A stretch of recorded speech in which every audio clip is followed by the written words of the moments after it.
สวัสดีครับสวัสดีทุกท่านด้วยนะครับผมที่เข้ามารับชมchannel ของ Addict Live นะครับกับเกม Genshin Impact นะครับวันนี้เราก็จะเข้ามาลุยเควสลองการลงต่อไปนะครับเควสลองต่อมานะครับที่ผมจะทำนะครับก็คืองานที่แสนยุ่งเหยิงเขาบอกว่าให้ไปหาลิซ่าที่ห้องสมุดนะครับแล้วก็ดูเหมือนว่าลิซ่าที่ห้องสมุดเนี่ยจะพบเรื่องคุ้มใจเกี่ยวกับงานที่เธออยู่ตอนนี้นะครับแล้วก็ไปกันเลยนะครับดูว่าจะช่วยอะไรเธอได้บ้าง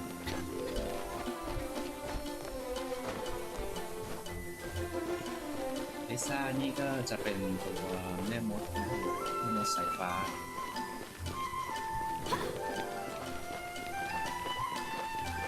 โอเคสมุดอยู่ตรงนี้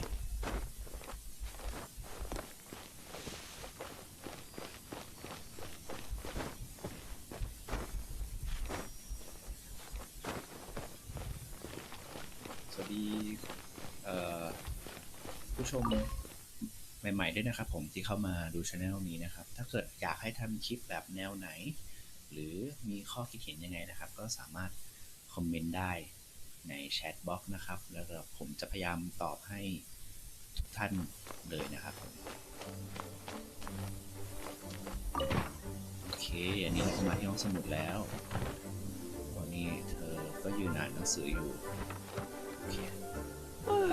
If you're borrowing a book, please register it in the log. The restricted section is currently not lending any books. ยืมหนังสือแล้วคุณน่าลงทะเบียนด้วยนะแล้วก็โซนต้องห้ามนั้นงดยืมหนังสือชั่วคราว Oh, it's you, little cutie. โอ้เธอหนวดจะตัวเล็ก It's so good to see you. More refreshing than a strong cup of tea in the afternoon. โอ้ทำให้ฉันรู้สึกสดชื่นขึ้นมาอีกครั้งเลย Clearly you're meant to be working, but you don't seem to have your heart in it at all. ยังไงเนี่ยเวลางานชัดๆแต่ไม่มีกำลังใจในการทำงานเลยนะ I mean, other than Jean, who really works that earnestly anyway? ฉันหมายถึงว่ายังไงซะ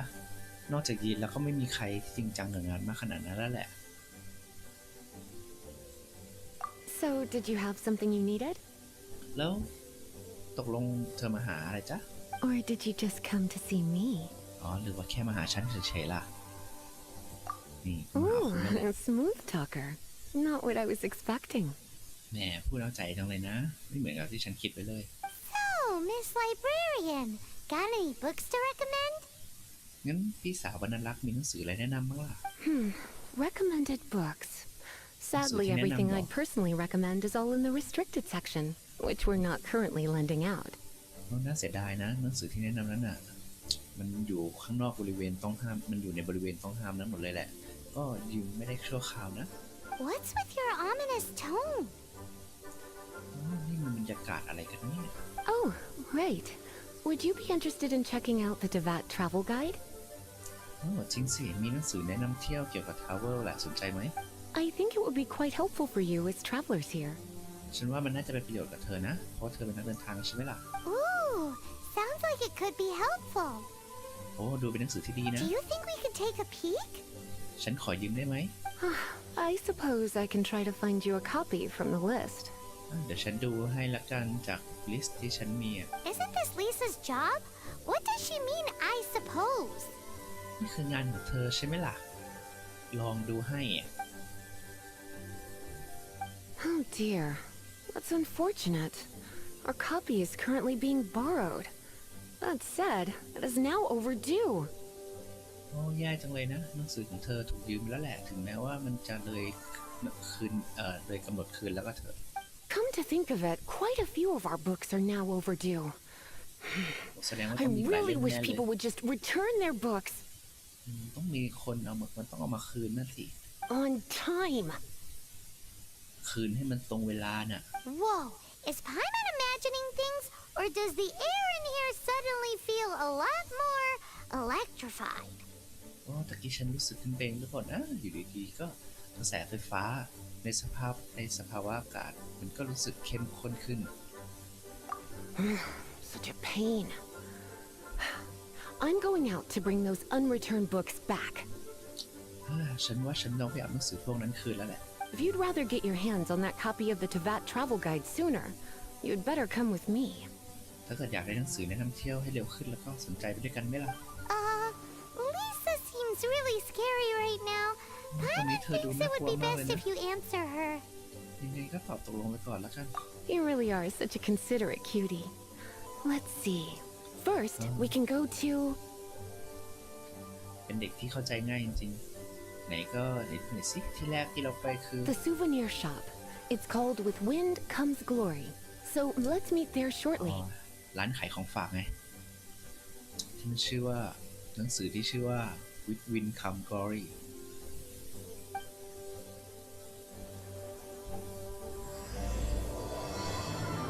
โอเคไปครับ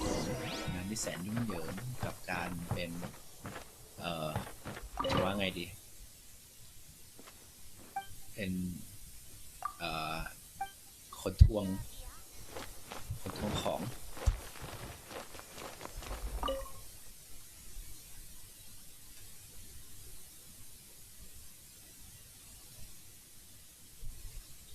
โอเคครับเดี๋ยวเราก็ไปร้านขายของที่ระลึกกันเลย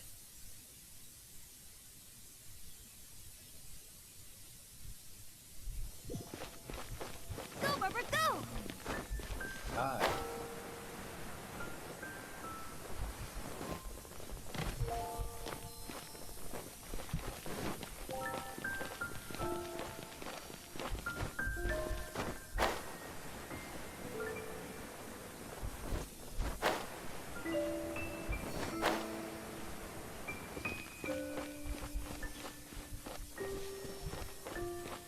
It's been getting quite busy.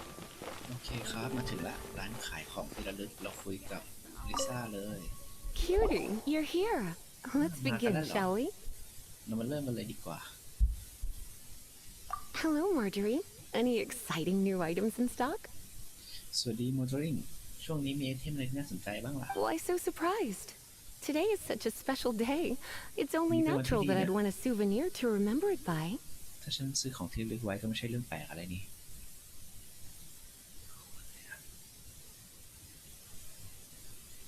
นี่แหละกัน So it is.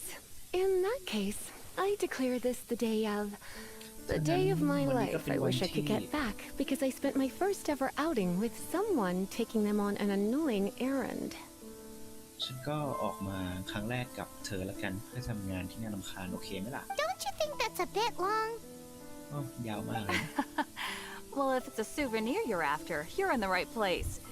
I'm sure you'll find something ถ้า that เกิดอยากได้ strikes ของ your ที่ระลึก fancy, แล้วก็คงมา Lisa. ถูกที่แล้วแหละ Or you could let your new friend pick something out for you. Make it more of an occasion. ยังไงก็เถอะให้เธอคนนี้เลือกไหมจะได้เป็นความทรงจำที่ดี Yes, yes! Let us pick! ได้ให้เธอเลือกเลยมาเราเลือกแบบหนึ่งนะครับผมของที่ระลึกให้กับลิซ่าเอาไงดีอันนี้คือนี่ยังไม่ให้เลือกนะครับก็ดู This อัน is นี้ a ก่อน historical relic retrieved from some ruins by one of the Adventurers Guild. หนังสือสมนี่เป็นหนังสือที่หนุ่มๆจากกิลด์นักผจญภัยได้หามาจากโบราณสถาน Sure, there's a bit of wear and tear, but this thing in the painting must be well over 1,000 years old. Though it จะขาย doesn't ไป make หน่อย much แต่มันก็ sense มี to อายุเป็น me. พันปีแล้วนะ My goodness. This is one of the 3 lost scrolls that make up the Northern Border Wind investigation. โอ้นี่คือหนัง What สือ is ที่ it หาย doing ไปนะ here? ทำไมมันถึงอยู่ที่ได้ล่ะ You sure? Can't change again once you've made your mind up. จะเอาหนังสือสมๆให้เธอไหมเปลี่ยนไม่ได้แล้วนะไม่ละกันเดี๋ยวลองดูอันอื่นก่อนกางเกงขาสั้นล่ะ This pair? Soft, puffy, and very comfortable. Certain to make a little girl, well, in this case a woman, look Oh, quite when- adorable. กางเกงขาสั้นที่นุ่มๆแสดงความเป็นน่ารักของสาว After Missy, all, yung sao they're the maday. same kind worn by toy dolls. They're practically a badge of cuteness. มันจะทำให้พวกตุ๊กตาทำมือนี่ก็ล้วนใส่อยู่เหมือนกันนะเป็นสัญลักษณ์ของความน่ารักยังไง Bloomers? I'm sure to attract some strange looks if I dress up like a small child in public. Do you have some strange hobby you're not telling me about? โอ้ถ้าเขาใส่ชุดแบบนี้นะออกไปก็หาว่าถูกพรมน้ำยายพอดี นอกจากว่าเธอมีรสนิยมแปลก You ๆนะ sure? Can't change again once you've made your mind up. โอ้ให้กางเกงขาสั้นเธอนี่คงเปลี่ยนไม่ได้แล้วแหละ ไม่ละกันนะสงสารมีอะไรให้เลือกอีกมีตุ๊กตาวูดูคือถ้าเกิดพวกเนี้ยครับถ้าเกิดเรากดแล้วเราก็ไม่เอาไปเรื่อยๆครับมันก็จะมีข้อใหม่มาให้เรื่อย This is the toy doll I was talking about earlier. Doesn't she look lovely in those shorts? โอ้นั่นคือตุ๊กตาที่เธอพูดถึงเมื่อก่อนหน้านี้แหละน่ารักไหมล่ะ It does look a little bit terrifying, doesn't it? I Well, wonder if can I you go could in find right now? some other use for it. หรือว่ามันจะสามารถทำอย่างอื่นได้ Voodoo doll? Have you lost your mind? What could I have possibly done to deserve this? ฮะตุ๊กตาวูดูเหรอฉันทำได้เธอไม่พอใจกันไหม You sure? Can't change again once you've made your mind up. เออดูท่าทางเธอไม่สนใจนะไม่เอาดีกว่าถามเจ้าของร้านดีกว่า You're asking me? ลิซ่าเป็นคน I ที่ feel มีการ like ศึกษา Lisa พอ is ตัว the เลยนะ well-educated type. Ah, that's right. I heard she enjoys items of historical interest. อ๋อฉันเคยได้ยินว่าเธอชอบศึกษาประวัติศาสตร์มากๆก็ต้องเอาจริงๆน่าจะเป็นบันทึกโซมๆแหละแต่ว่าลองดูดับใหญ่ขึ้นสนิมก่อน This is a new arrival. It took 3 adventurers to carry this big boy back from the ruins where they found it. ต้องใช้นักผจญภัยถึง3 คนนะถึงจะออกมาจาก It comes with a lot of history as well as a lot of weight. เต็มไปด้วยร่องรอยประวัติศาสตร์ถึงมันจะหนักอะไรก็เถอะ You do have strange tastes. If this is your way of saying you want to be my knight in shining armor, แล้ว I'd rather you just say the ถ้า words เกิดให้เนี่ยฉัน instead. น่ะให้ฉันเป็นผู้ปกป้องดักของเธออย่าง You นั้นเหรอ sure? Can't change again. ก็ไม่ต้องให้บันทึกโซม This is a historical relic retrieved from some ruins by one of the Adventurers Guild. Sure, there's a bit. My goodness. You sure? เอาไปเลย My. You clearly know a treasure when you see it. นี่คือเนื้อหาที่ This สม is บู a รณ์แบบ work สำหรับ of การศึกษาประกอบ unparalleled ของ significance for the research of ancient people's understanding of the elements. ในสมัย I will โบราณ gladly accept ฉันรับ it. ไปแล้วนะแหมถ้าทางเธอชอบมาก Goodness, is that the time? Marjorie, one last thing. About the legend of Marjorie. Vanessa. เอาตำนานของวานาซา Oh, so you're a fan of the gallant Lady Vanessa too? Why didn't you say so? I have all sorts of items I could recommend. วิกาหารยิ่งใหญ่เหมือนกันนั่นเหรอไม่บอกแต่แรกอ่ะฉันมีของที่เยอะ For แยะเลย example, this lion's tooth pendant with Vanessa's name carved into it. It was once a medal awarded to a knight by the great lady herself. เช่นจี้สิงโตสลักชื่อหรือว่าเป็นเหรียญอัศวินของวานาซาที่เขาได้รับไม่นะความหมาย Oh ของ my ลิซ่าคือหนัง goodness. สือที่เธอ I ยืม do ไปนะ apologize. I got so excited when you mentioned Vanessa. พูดถึงท่านวานาซาทีไรฉันต้องตื่น I เต้น didn't know that book was overdue, even though I ฉัน take it รู้ with แหละ me ว่าหนังสือ everywhere. เล่มนั้นอ่ะฉันอ่ะเกินเวลายืมมาแล้วแต่ฉันพกตัวติดตัวตลอด I เวลา can't นี่แหละ believe I didn't put 2 and 2 together as soon as I saw you here. Here you ลิ go. ซ่าทีนี้ก็น่าจะรู้แล้วนะ อันนี้คืนมันเลย Well, since you look up to Lady Vanessa so very much, please be เห็น more ว่าเธอชอบ punctual วานา next ซามาก time. ไปนะแต่ครั้งหน้าก็ระวังหน่อย Yes, ละกัน Lisa. I will be, Lisa. อ๋อไม่ต้องห่วงไม่มี Let's ปัญ go หา and ลิซ่า find the next overdue book. งั้นเราไปหาเด็บต่อไปกันเถอะร้านอาหารลิซ่าต้องอยู่ที่ร้านอาหารแน่ I'm ๆไม่ fine. นะแล้วเธอหายไปไหนฉันว่าเธอต้องอยู่ที่ร้านอาหาร Welcome to Good Hunter. Table for ยินดี two? ต้อนรับลูกค้าทั้งสองท่านนะครับสู่ร้านกูดฮันเตอร์3จ้ะ My apologies. Please sit wherever you like and call me over once you're ฉัน ready ขอ to โทษด้วย order. นะเชิญเลือกที่นั่งได้ตามใจชอบเถอะฉันจะสั่งถ้าเกิดจะสั่งอาหารเรียกได้เลยนะ So we're gonna eat first and bring up the book situation later? อ๋อที่แท้อยากกินข้าวก่อนแล้วค่อยทวงสื่อ Why, of course. The stress of work really takes the pleasure out of eating, แน่น don't อน you อยู่ think? แล้ว ถ้าจะทำเรื่องแบบนั้นก่อนแล้วก็ ถึงจะเป็นของอร่อย ก็คงต้องมีกินไม่ลงบ้างแล้วนะ Work is that bad, huh? โอ้ซีเรียสขนาดนั้นเหรอ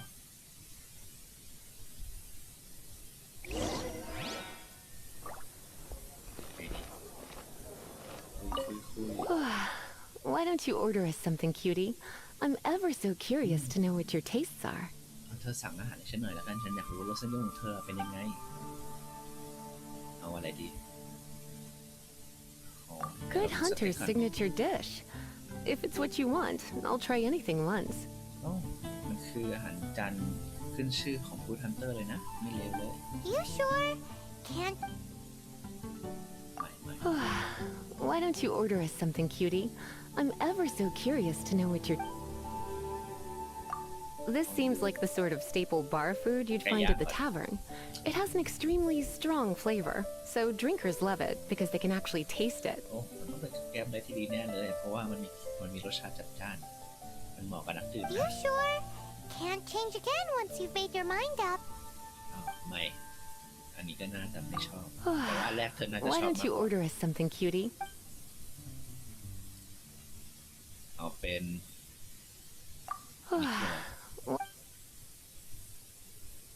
รอแป๊บนะไม่มีอะไรแล้วนี่นะ What? มันก็ Good hunter's signature dish. You sure? สเต็ก Finished ordering? Sit here. Let's dine together. เลือกอาหารเสร็จยังอ่ะมาเตรียมกินกันเถอะนั่งสิ Today's Beautifully tender and cooked to perfection. No wonder it's their signature dish.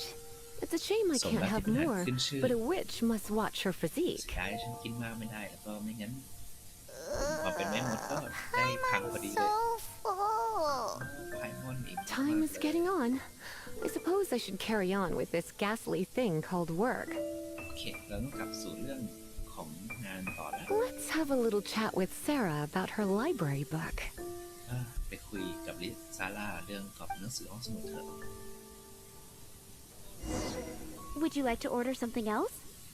คุณต้องการทานอะไรเพิ่มไหมคะ No, thank you. We're quite satisfied. But I'm afraid I must ask you about the boar princess. แล้วก็ไอ้เจ้าหญิงหมูป่าเล่มนั้นน่ะ The boar brisket? เออ I'm sorry. I think we took that off the menu. บิสเกตหมูป่าเหรอเหมือนเราจะไม่มีอาหารอันนั้นนะ She means the book you borrowed. เธอหมายถึงว่าหนังสือที่เธอยืมไปเนี่ย Oh, of course. I came straight to the restaurant after I borrowed it and completely forgotten that I even had it. อ๋ออย่างนี้นี่เองยืมมาตอนที่ช่วงร้านวุ่นพอดีเลยเกือบลืมไปแล้วเนี่ย I'm so sorry, Lisa. I will bring it to the library myself as soon as I finish work. ฉันจะเอาไปคืนทันทีที่เสร็จร้าน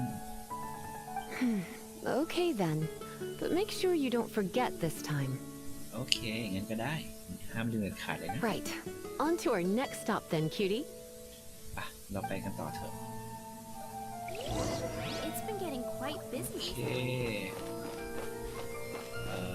ต่อไปที่เราต้องไปทวงก็คือเด็กร้านดอกไม้คุยกับโดน่าสวัสดีโดน่า This is our final call for the day. นี่เป็นที่สุดท้ายที่ฉันต้องไปแล้ว Couples are our specialty. Let me know what you'd like and I'll wrap them up nicely for you. เดี๋ยวฉันจะห่อให้นะ Ah, yes. Now, which book was it that has the line, "A date without flowers is a date without romance"? การเดทที่มันไม่มีดอกไม้มันก็ดูเหมือนเป็นการเดทที่ไม่โรแมนติกนะหนังสือเล่มไหนบอกไว้นะหนังสือเล่มไหนเหมือนไม่เคยได้ยินเลย Take the hit. Never mind. Your ignorance is somehow rather adorable. ไม่เป็นไรเนี่ยแหละที่ Since น่าดู you're น่ารัก here and Lisa is here and this is a flower shop, ไหน you ๆก็ might ไหน as ๆ well get a มัน bunch ก็ of ให้เธ flowers, อ right? เคยไหม Some flowers for Miss Lisa? What would you like? เอาดอกไม้อันไหนให้ลิซ่าล่ะเอาเป็น Mist flowers? Over there in the corner. You want them? อ๋อ You're อันนี้ sure? ถ้า It's เกิดเอา just อันนี้ that ก็คือ Lisa เป็น seems ป to ลา use อันนั้นเป็น electro น้ำ quite แข็ a ง lot. ก็ Things จะ could. ทำลาย You sure? Can't change again once. คงไม่ได้เพราะว่าให้ Some ไป flowers for Miss Lisa? เอาเป็นแบบนี้ Dandelions are one of our classics. And a personal favorite of Miss Flora, the shop ของ owner. ร้านน่ะชอบมากๆเลยนะแล้วก็เป็นสินค้าที่ I know what you're thinking. Most flower shops don't sell dandelions. They're a nuisance to care for. Perhaps Miss Flora likes the sense of floating away to a faraway land ร้านอ่ะไม่ the ขายดอกเล็ก dandelion ๆ evokes. เพราะมันจัดช่อยาก แต่ว่าเจ้าของร้านคงจะชอบเพราะความรู้สึกเบาๆของ Come มัน to think of it, Miss Flora herself gives people the same impression. จะว่าไปแล้วฟอร่าเองก็ให้ความรู้สึกประมาณนี้เห You มือนกันนะ sure? Can't change again once once you've made your mind up. ไม่ Some flowers for Miss Lisa? What would you like? คุณจะเลือกดอกไม้แบบไหนให้คุณลิซ่าล่ะทำคอนเทนต์แล้วกัน You want my help? I don't know if I have the best taste in flowers. ฉันก็ไม่ค่อย Why เข้า don't ใจ you ร go สนิย ask มข Miss องคุณลิซ่า Flora, หรอก the shop owner? แต่คุณลองถามคุณฟลอร่าเจ้าของร้านดูไหม I couldn't help but notice the flower on Miss Lisa's hat, though. I think it's a rose. คุณลิซ่าจะมีดอกกุหลาบด้วยนะที่หมวกอะ Some flowers for Miss Lisa? What would you like? เหมือนจะต้องเป็นดอกกุหลาบสินะในดอกกุหลาบ These roses were bought from a traveling merchant a few days ago. เอาเพิ่งซื้อมาจากกุหลาบนี้เพิ่งซื้อมาจากพ่อค้าพเนจร Miss Flora thought maybe someone would like them. This is the ของ only เรา bunch. ว่าอาจจะมีบางทีที่มีคนชอบ แต่มีแค่ชอบ You เดียวเท่านั้นนะ Can't change. อย่างอื่น Some ล่ะ flowers for Miss Lisa. ในทางคนเห็น You want my help? I couldn't. Some flower. อ๋อเป็นดอกกุหลาบเหรออันนี้อะไร Some flowers for These roses were bought from Miss Flora. You sure? Can't. น่าจะหมดแล้วนะ Some flowers. โอเค These ดอกกุหลาบ roses แล้ว were กัน bought from Miss Flora. You sure? Can't. I can see you put a lot of thought into this. Have you ever heard of the Witch of Purple Rose เธอเลือก before? ถูกแล้วเธอเคยได้ยินชื่อของแม่มดกุหลาบสีม่วง I ไหม thought that after returning to Mondstadt, I wouldn't have the chance to see fresh roses again. ตั้งแต่ฉันกลับมามอสแตดเนี่ยฉันก็ไม่ได้เห็นกุหลาบสด This ๆแล้ว seems นะ like a good sign. น่าจะเป็นสัญญาณที่ดี Okay, time to get back to business. Donna, โอเค do you กลั know บมา why ที่ we're งานเราเถ here? อะโดน่ารู้ไหมทำไมเธอถึงมาที่นี่ Back to business? My business is selling flowers. ฮะงานเรื่องหลักเหรอมันไม่ใช่มาเพื่อซื้อดอกไม้เหรอ Once again, we see a total lack of respect for literature. เหมือนกันหมดเลยนะเนี่ย The Pale Princess and the Six Pygmies. Ring a bell. เจ้าหญิงหิมะกับคนแค่ทั้งหกจำได้ไหม Oh, yes. Well, what happened was. จำได้สินั่นมันOh no. What am I gonna do? ทำไงดีนะขึ้นเหรอ I lost the book. ฉันทำหนังสือหายไปแล้ว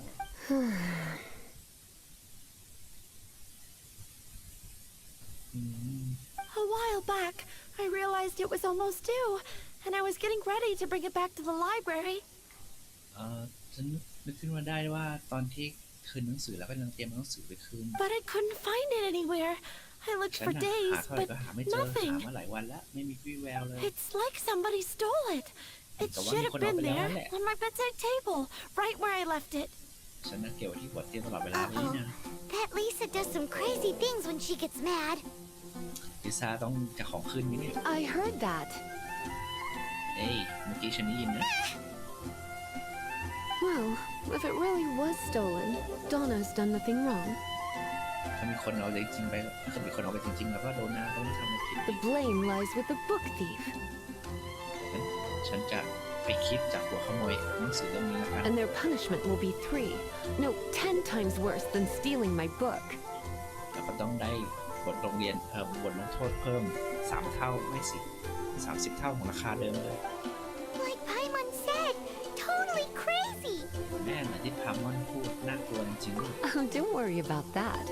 As long as I remain librarian, not a single book will go missing for good. ตราบใดที่ฉันเป็นมรลักษ์อยู่ไม่มีหนังสือเล่มไหนหายไปได้แน่นอน I put a unique elemental marker on each book. Our thief will have left a nice set of clues for us to ฉัน follow. ทำหนังสือทาลงบนหนังสือทุกเล่มฉะนั้นต้องเหลือเบาะแสไว้อย่างแน่นอน When did Lisa start taking her job so seriously? Paimon always thought she was a total slacker. อย่าบอกนะว่าลิซ่าเนี่ยเป็นคนที่จริงจังงานตัวเองมากทั้งที่ดูขี้เกียจขนาดนั้นแท้ Hey, sweetie, I've heard your elemental Hey, Santo sensitivity is very strong. Why ๆได้ not ยิน see ว่า what การ you สัมผั can สท่าของ do? เธอแข็งเก่งมากเลยนะไหนลองดูหน่อยไหม Elemental sensitivity? การสัมผัสเป็นธาตุ Oh, Paimon's got it. ฉันเข้าใจละ Use your elemental sight to look for clues. เธอใช้ลองเทียบสัมผัสธาตุของเธอหาดูสิ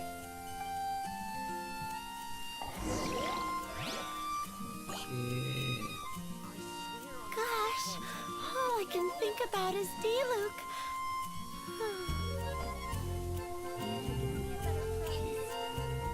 มาดาดาดาดาดาดาดา โอเคจิตสัมผัสธาตุ Better see Barbara because he knows you're injured. ใช่ดวงตาไปที่ดวงตาสี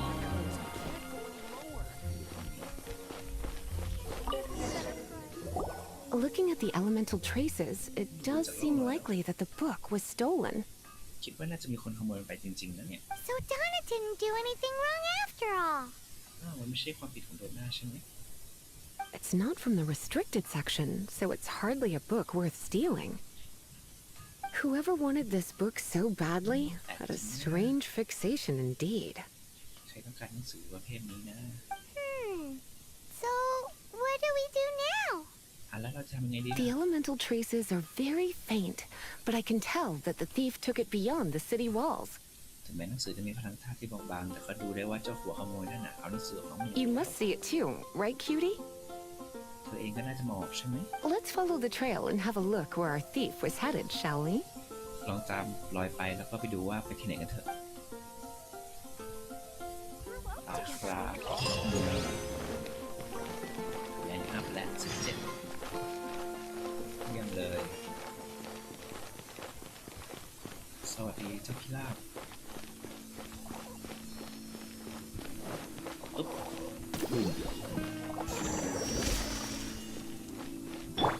สงสัยจะใช้น้ำสาดนกไม่ได้นะ โอเคร่องรอยธาตุน่าจะอยู่แถวๆนี้นั่นไง The elemental traces are strong here, but it seems our thief did not stay for long. The trail keeps going. Let's keep looking. ยังไงซะก็หาร่องรอยกันต่อเถอะ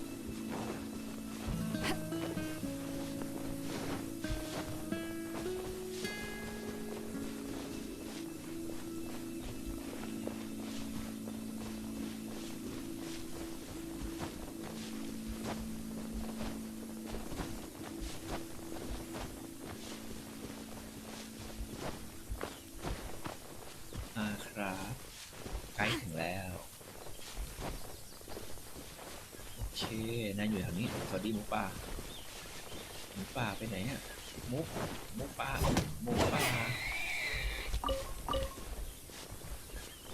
แล้วก็หาท่าต่อไม่มีน่าจะอยู่ข้างบนภูเขาโอเค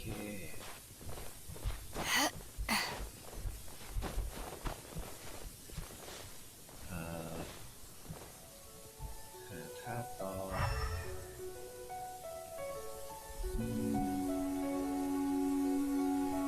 ตรงนี้ก็ไม่มีร่องรอยน่าจะอยู่ข้างบนอีก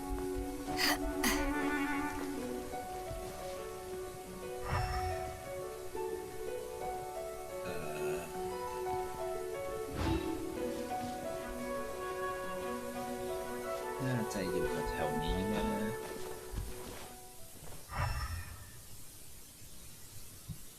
อยู่นี่ไงเจอแล้วเดี๋ยวเราจัดการเจ้าพวกนี้ก่อนดีกว่าสวัสดีรวมกันหน่อยแล้วก็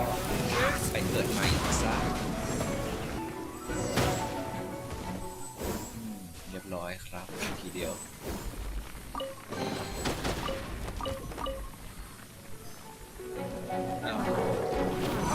เดี๋ยวดิ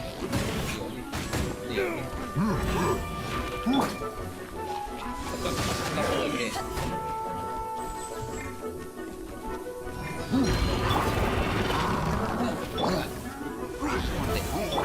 ก็สวยดีครับ I must leave no stone unturned.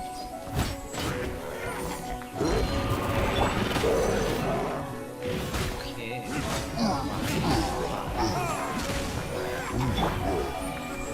ก็ใส่ฟ้าไป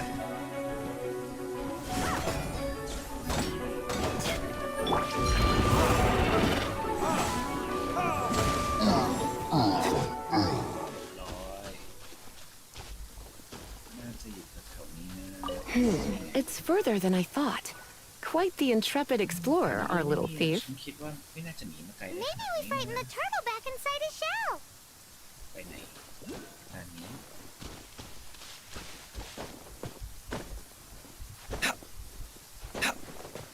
โอเคดีเลยโดนมีวิญญาณด้วย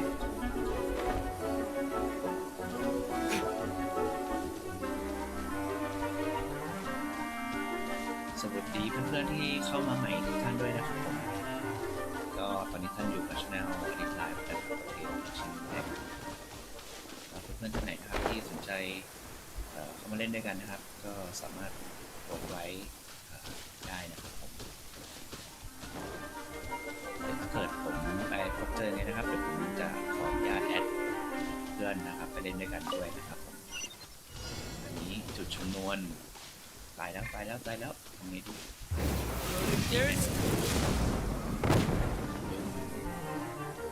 เฮ้ยได้ขังอ่ะเรียบร้อยพอดีเลยฮะดีนะมีอันติมาพอดี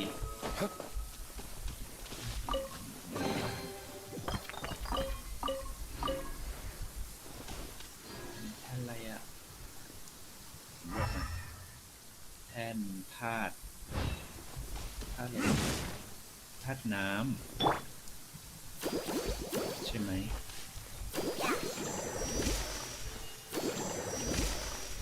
ไม่ใช่แท่นอะไร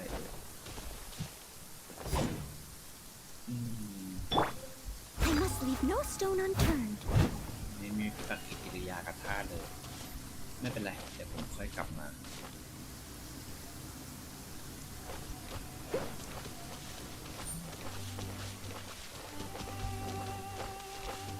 ก็แถวนี้น่าจะมีเบาะแส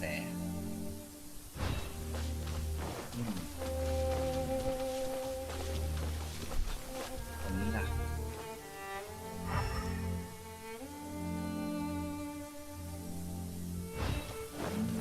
ตรงนี้ก็ไม่มีเบาะแสตรงนี้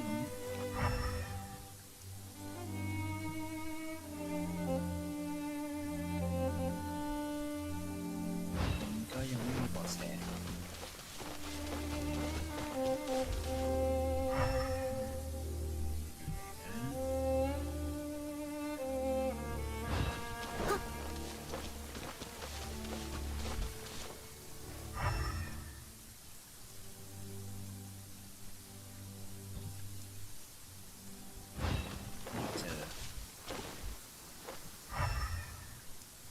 อยู่นั่นไง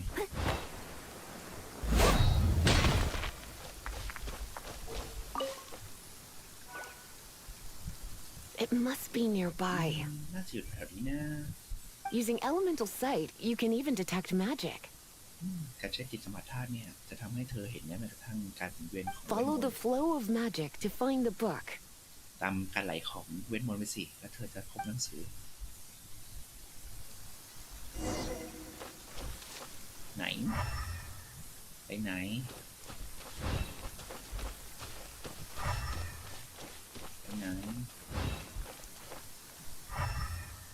โอเคทางนี้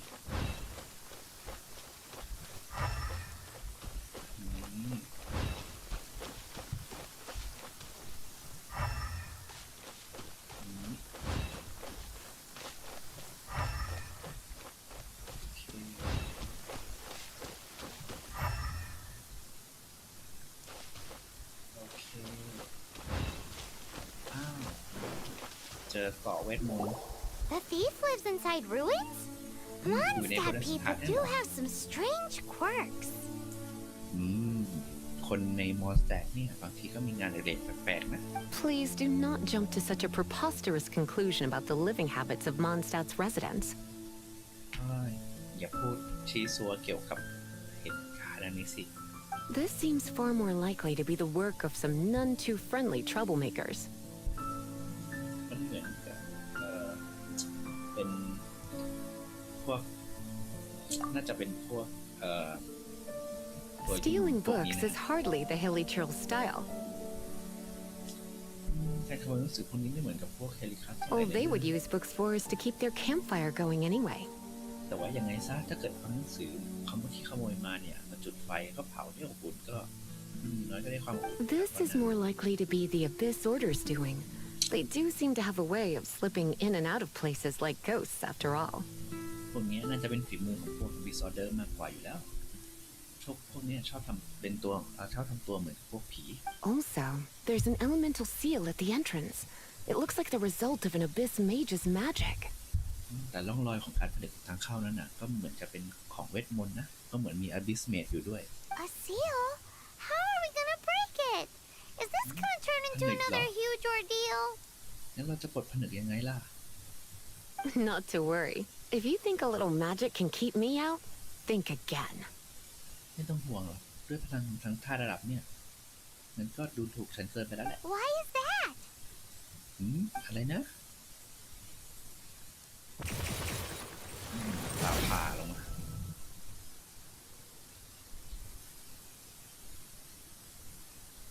Come on. ไปแล้วเข้าไปเถอะ Whoa! โอ้โหว้าว So this is what Lisa's like when she's hard at work. โอ้นี่คือพี่สาวลิซ่าในตอนที่จริงจังสินะ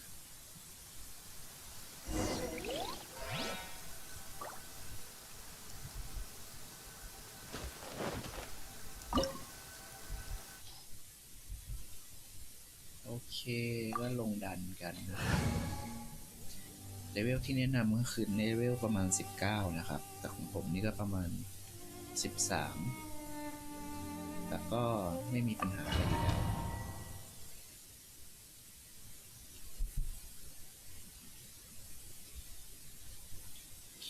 ผมชอบเล่นในโหมดแบบโหมดฮาร์ดนะครับมันอย่างน้อยมันก็รู้สึกท้าทายมากกว่าเราเล่น Easy Mode It's so much bigger in here than Paimon thought. เข้ามาแล้วไปเลย Do we really have to go all the way inside? If you borrow a book, you have to return it. There will be no exceptions. ถ้าเกิดเธอยืมหนังสือนะเธอก็ควรจะคืนหนังสือนะไม่มีข้อยกเว้นอะไรทั้งสิ้นเลยไป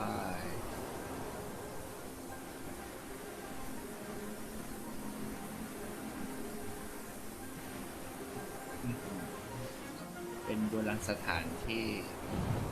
มีความซับซ้อนอย่างยิ่งใครมาสร้างไว้นะแล้วก็ปล่อยให้มันว่าง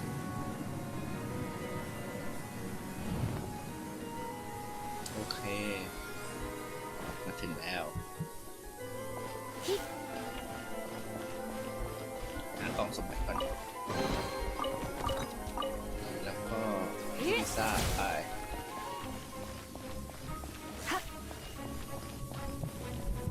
สปอตแล้วอ๋อโอเค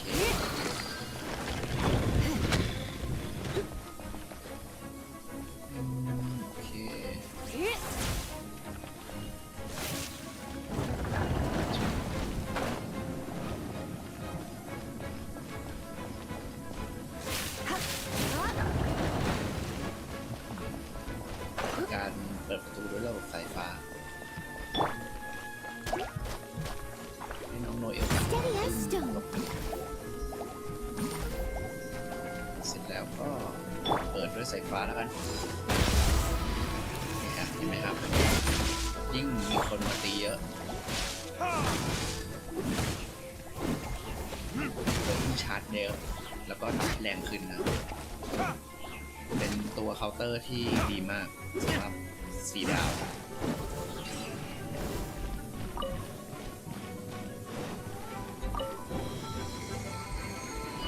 เปิดประตูแล้วครับเปิดประตูลม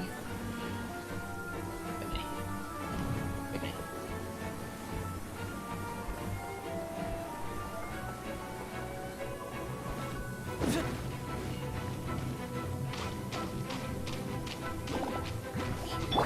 โนเอลมา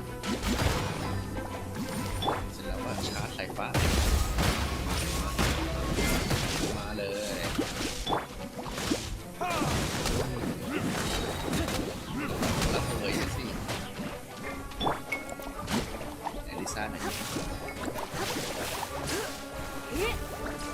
นี่จริงๆก็ตีแรงนะแรงแล้วก็เร็วด้วย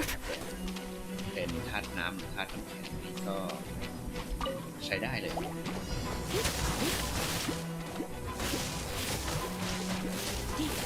เล่นง่ายนะลิซ่าเนี่ย Come a little closer. You've been a naughty นี่ boy. นะสกิลก็ค่อนข้างแรงแล้วก็กว้างเลยทีเดียว Let's spark things up a little.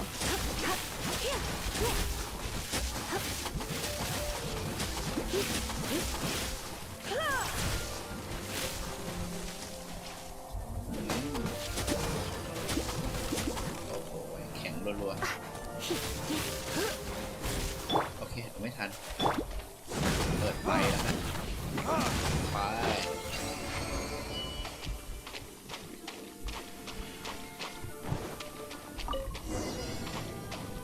ฆ่าพิสเมทให้ได้ภายใน90 It's an วิ abyss ได้เลย beast. เปิดไฟ Lisa was spot on.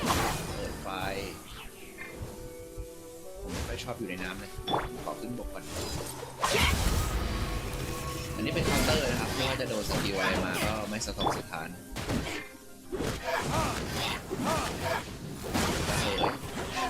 เลยแล้วก็ต่อด้วยน้องลิซ่าถ้าเกิดมีสายฟ้าด้วยนะครับก็เล่นไฟด้วยเลยจะได้ระเบิดกันแล้วก็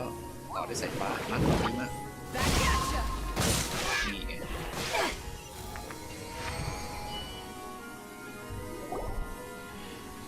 How did you find this place? แกหากันที่นี่เจอได้ไงเนี่ยฉันน่ะซ่อนอย่างดีแล้วแท้ I have no interest in finding out where you little rascals hide yourselves away, ฉันน่ะไม่ส but น I ใจ do ว่าแก want ซ่อน my ตัว book เนี่ย back. ฉันน่ะแค่มาเอาหนังสือ Tell คืน me, how is it that you have the time to conceal your stronghold and apply a magic มีเว seal, ลาอำพราง but สถาน not ที่ to ด้วย find การ out ไล่ a คนอื่น library book in the proper manner? แต่ไม่มีเวลาคืนหนังสือยอดสมุดนั่นหรอ You have no respect whatsoever for other people's work. ฉันเป็นพวกที่ไม่เคารพหน้าที่ของคนอื่นซะเลย You just want เธ the อมาคนหนั book. งสือเล่มนั้น I was unaware that anyone in Mondstadt was concerned with unearthing the secret hidden inside this book.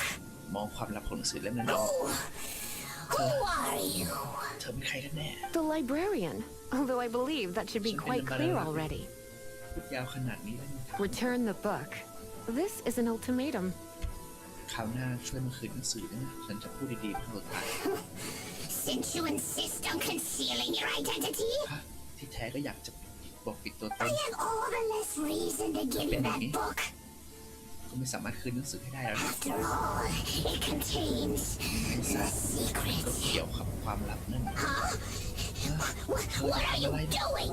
Such concentrated elemental power! ลังท่าหลับนี้ Please จะบอก don't! นะว่าเธอ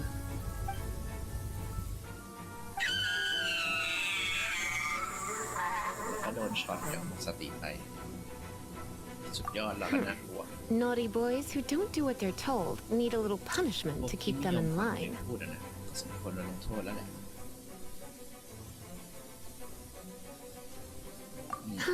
This is why I call it troublesome work. อันเนี้ยมันก็เป็นปัญหาที่น่ารำคาญ We'll just need to find the book ourselves. It should be around here somewhere. ตอนนี้หนังสือน่าจะอยู่แถวนี้นะแถวๆนี้แหละหนังสือเปิดข้างล่างมีอะไรอะทำไมหนังสือมันอยู่ในหีบ It's the Pale Princess and the Six Pygmies! อันนี้เป็นหนัง Paimon สือ remembers ที่ that ของแข็ง name. หก Is this the one you were looking for? ฉันจำหนังสือเล่มนี้ได้อันนี้หนังสือที่เธอหาใช่ไหม That's the one. It's a good thing it isn't damaged. Otherwise, ดีนะหนังสือมันได้ความเสียหายอะไร Otherwise ไม่งั้นแล้วก็ what? Are you Tingnan telling ko, me alay you na. have even more crazy punishments up อย่า your บอกนะ sleeve? ว่าจะมีการลงโทษที่หนักกว่านี้อีก I would have probably have needed to dish out a little taste of one of my potions in that case. ฉันคงต้องทดลองยาที่ฉันทำขึ้นมา โอ้ Then ไม่ again, as I said, it isn't from the restricted section, which is the only reason I would let the average citizen borrow it in the first place. จะว่าไปหนังสือเล่มนี้ไม่ได้อยู่ในโซนต้องห้ามเนี่ยฉันก็เลยปล่อยให้ชาวบ้านยืมได้อย่าง And it doesn't appear to have any abnormal elemental properties, save for the markings I put on it. นอกจาก ที่ฉันทำสัญลักษณ์ไว้แล้วมันก็ไม่มีร่องรอยอะไร Yeah, เลยนะ it seems like just an average storybook. แต่มันก็ดู As far as my duties as a librarian go, my troublesome work is finished. จากมุมมองของวรรณลักษณ์แล้วงานที่ Since this book has piqued your interest, why don't I let you borrow it? หนังสือเล่มนี้น่าสนใจขนาดนั้นเลยเหรอสนใจหนังสือเล่มนี้ขนาดนั้นเลยเหรองั้นเธอจะยืนต่อไหมล่ะถามว่าฉันไม่อยากโดนลงโทษ There's no time limit for you. I will register you as custodian rather than borrower. ฉันจะลงทะเบียนให้เธอเป็นผู้ดูแลแต่นี่จะ This is an exclusive privilege reserved for trusted citizens only. สิทธิพิเศษให้กับผู้ไว้วางใจเท่านั้น Exclusive privilege? Why does Paimon feel this is just your sneaky way of offloading your troublesome work onto someone else? ทำไมเหมือนที่จะโยนเรื่องน่ารำคาญอันนี้ Excuse me, are you in some way dissatisfied with my work? ขอโทษนะเธอไม่พอใจอะไรกับงานของฉันหรอ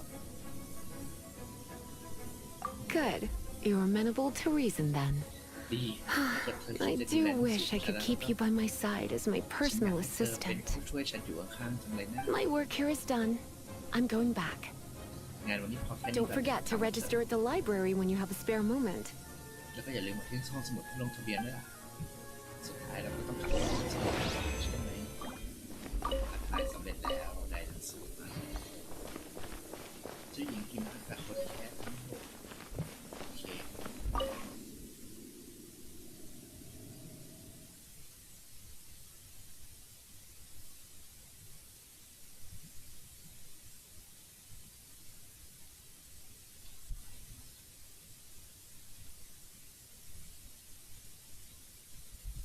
โอ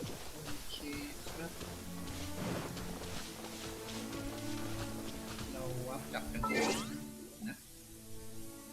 เพื่อเป็นการเสียเวลา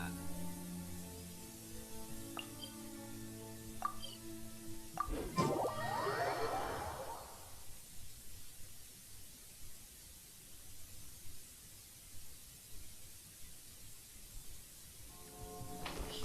ไปห้องสมุดสมุด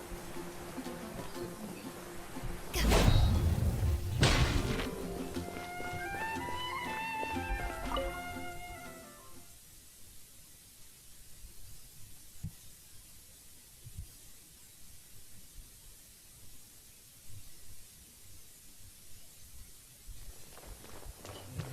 วันนี้ก็มาเรื่องสมุดเข้าไปคุยกับลิซ่า You've returned. The paperwork is done. You are now the custodian of this book. Thank you, Miss Lisa. ขอบคุณนะลิซ่า But Paimon thinks we're forgetting แต่มันลืมหนัง something. สืออะไรไปสักอย่างไงดีอะลองมา You are a voracious one, aren't you? เราคนเสน Look, อนะ over there on the shelf. Isn't that the หนัง Tavat สือเล่ม travel นั้น guide? ที่วางอยู่บนหนังสือทาวเวลใช่ไหม And look how many copies there are. แล้วก็มีก๊อปปี้เต็มไปหมด The Tavat Travel Guide is a serial publication. It is not part of the library's formal collection. ไม่ใช่หนังสือเป็นจุดของสมุดนะ Oh, Take one. Consider it your compensation for being Lisa's little เอาไว้ helper เล่มหนึงสิ today. ถือว่าเป็นรางวัลที่ช่วยฉันในวัน With นี้ you by my side, my troublesome work was a little less dull than usual. วันนี้เธอทำให้ฉันที่น่าเบื่อของฉันอ่ะดีขึ้นมาหน่อยแล้วแหละ the Tavat travel guide was just bait to get us to do a อ๋อ day's ที่แท้ก็เป็น work. หนังสือนำเที่ยว ก็ล่อเหยื่อให้คนมาทำ I งานได้ hadn't แล้วนี่ anticipated that a few routine returns inquiries would take us out of the city, let alone down into some underground ruins. แล้วก็มุดเป็นนักโบราณสถานเพื่อหาหนังสือ As compensation for dragging you into all this bother, take these souvenirs. เพื่อเป็นการชดใช้ที่เธอทำให้อัพของที่ระลึกพวกนี้ไปด้วยสิ Wow, Lisa went and bought us some special souvenirs. โอ้ลิซ่าเตรียมของที่ระลึกให้ฉันเลยเหรอเนี่ย In fact, they were intended for our next outing. But never mind. We can discuss next time's activity when the time comes. I hope you are looking forward to it. โอ้ตอนแรกกะจะให้เธอตอนออกไปข้างหน้าก็ช่างมันเถอะ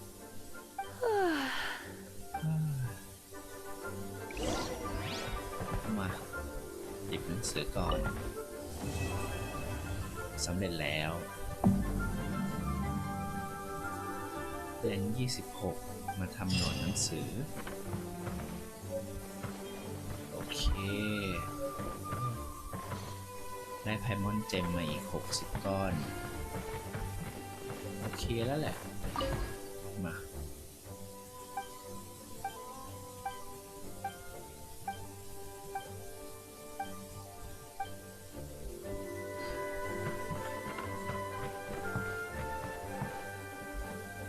ก็